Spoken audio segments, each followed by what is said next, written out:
What's up, guys, and welcome back to Gabe Miller Music. Today I am showing you how I made my latest song. This is Cyborg Warrior, and this is kind of a modern dubstep track. So it's got like the dry drop, FM screeches, and this Riddim influence. So very much in the vein of some Barely Alive's stuff, Virtual Riot's kind of recent stuff, that kind of thing. So I'm going to play part of the drop and part of the build, and then I'll go into the sound design and the layering and all that kind of stuff.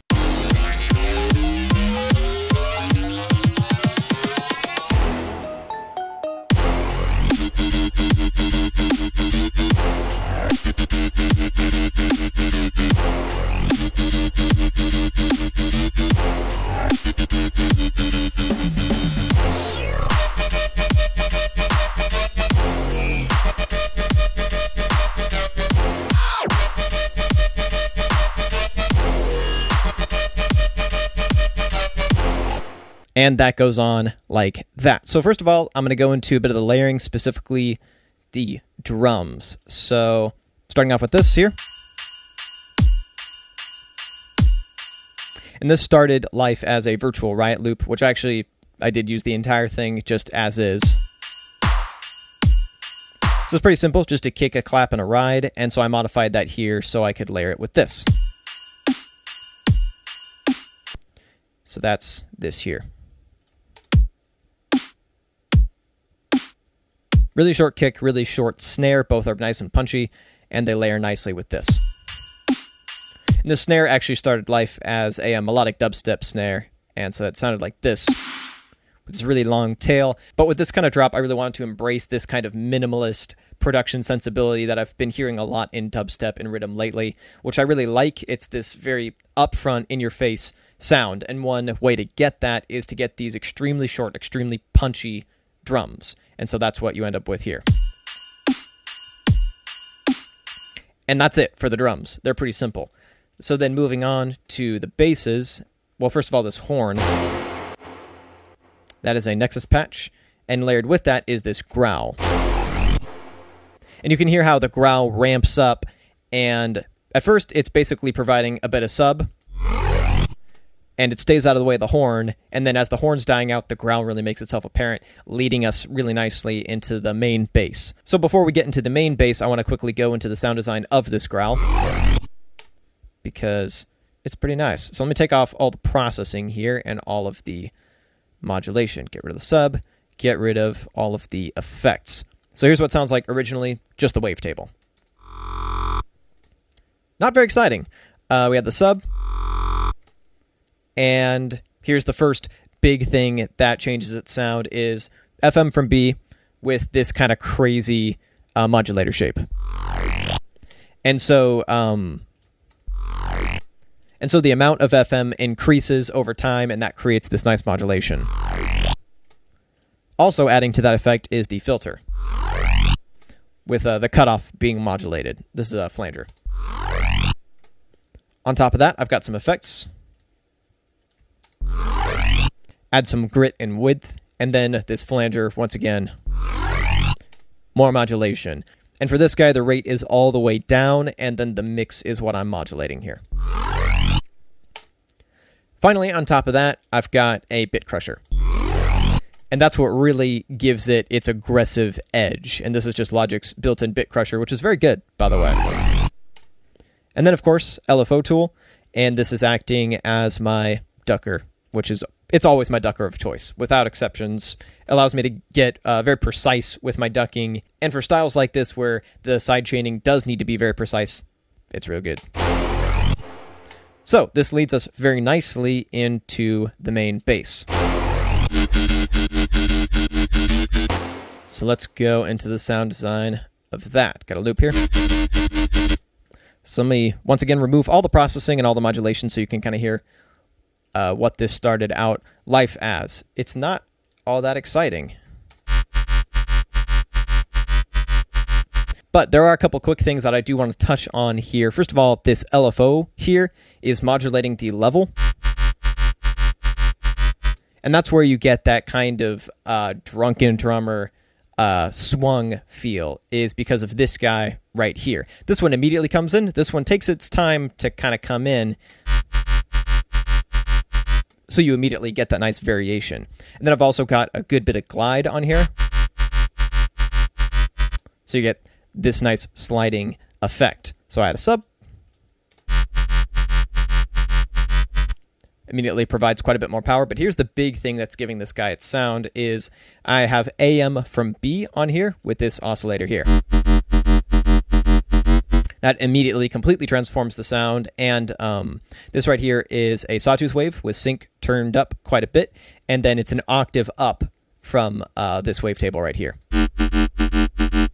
So if I turn it an octave down, so they're just at the same octave, can immediately hear the change that that makes. The other really important part of this sound is the filter.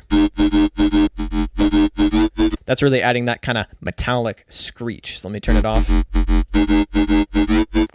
And this is another flanger, and the difference between this one and the last patch is that instead of modulating the cutoff, I'm modulating the resonance. So the cutoff stays the same. The cutoff doesn't go anywhere.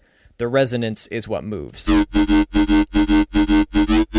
And I also do have key tracking turned on so that no matter what note I'm playing, the flanger stays in the same relative place. So everything sounds consistent across all the notes. So that's the basis of the sound right there. Then adding some processing.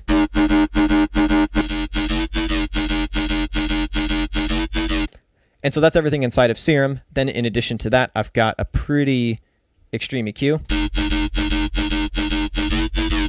emphasizing some frequencies that I want to emphasize. Auto filter here, this is a built-in Logic plugin.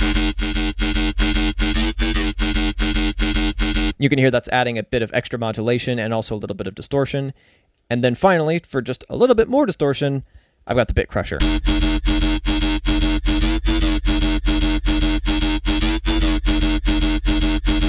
And finally, of course, as always, LFO tool. So all together,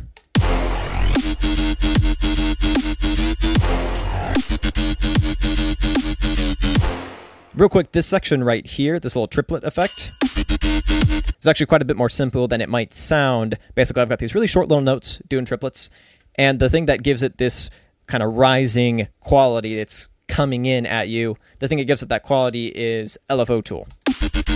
Starts off super quiet and then quickly comes in. So if we're just moving forward in time here, let's get to the end of this first section. First of all, these drums right here are actually from a free plugin. This is MT Power Drum Kit 2, which I highly, highly recommend. It sounds amazing. It's punchy. It's pretty realistic. And so here I've just programmed this nice little triplet fill here. And I'm sure this will wind up in a sample pack of mine at some point. And then also I've got a duplicate of Serum with the amount of reverb increasing. So I've got this built-in space reverb that's doing that. But you'll notice that the second this section's over, it immediately drops out. And that's one thing that I've done all across this drop is making sure that not a lot of sounds are on top of each other ever. It's very dry, and it's this very minimalist production sensibility that I'm trying to evoke here. And so you're kind of spotlighting one sound after another. So you've got a bunch of crazy changes and a bunch of really aggressive sounds, but it's still kind of restrained in a way.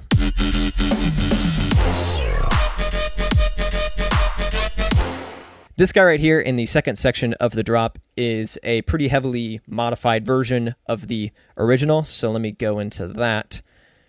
So the two major changes are the wavetable, first of all. Different wavetable. And then the other big change is the kind of modulation that I'm doing from this oscillator. So whereas on the other one I had AM from B, on this one I have RM from B. So that's a ring modulation. That already sounds pretty nice on its own, but of course we're going for that screechy metallic sound, so that is how you get that. Once again, resonance modulated flanger. And that really kind of does it for the drop. So I'm going to move on real quick to the mastering, and then I'm going to talk a bit about the breakdown and the build. So the mastering is pretty simple. First of all, I've got OTT on here, depth of 15%. This is very common in a lot of bass music, especially dubstep, to put OTT on the master. So let me turn it off.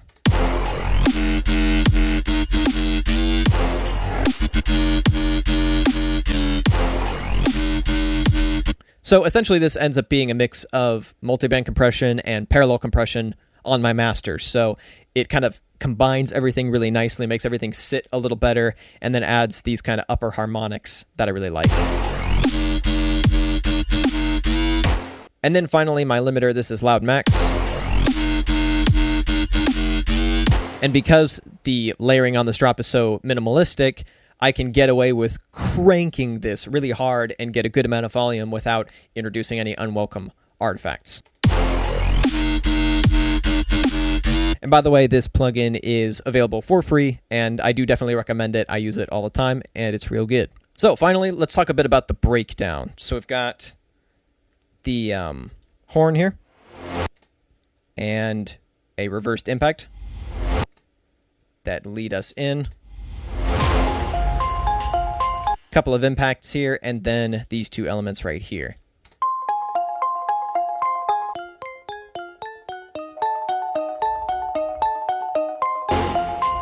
And since it is around Halloween, I did go for this kind of spooky, kind of Tim Burton-esque vibe here. Plus, we've got the ride and the horns.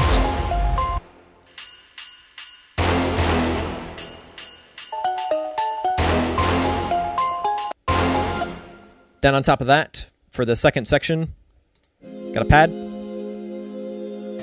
Then this pluck an octave lower, which once again kind of heightens that creepy feel.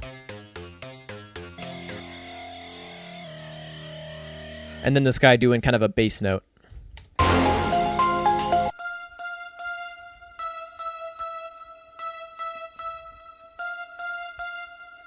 And finally, that right there, which really pushes the creepiness over the top.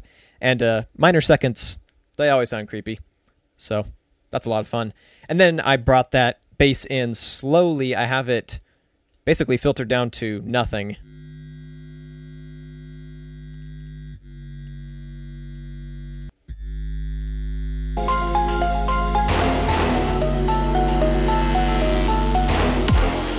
So it's come in enough over here to where once it's dropped in all the way, you're kind of used to it, and it's not this big, sudden, abrupt change that sounds bad. And over here, I had some fun with the pitch bend, which I modulated right here in the MIDI editor.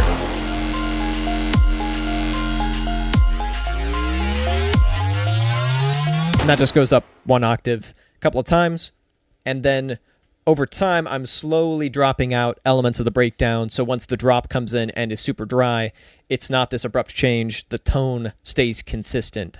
And that about does it for this song, so hopefully you enjoyed this and found it helpful. If you did, I would love to have you hit that like button and subscribe. You can watch a previous making of video. Somewhere on the screen I'll put a little icon over there that you can click on. And I will see you guys next week. Peace.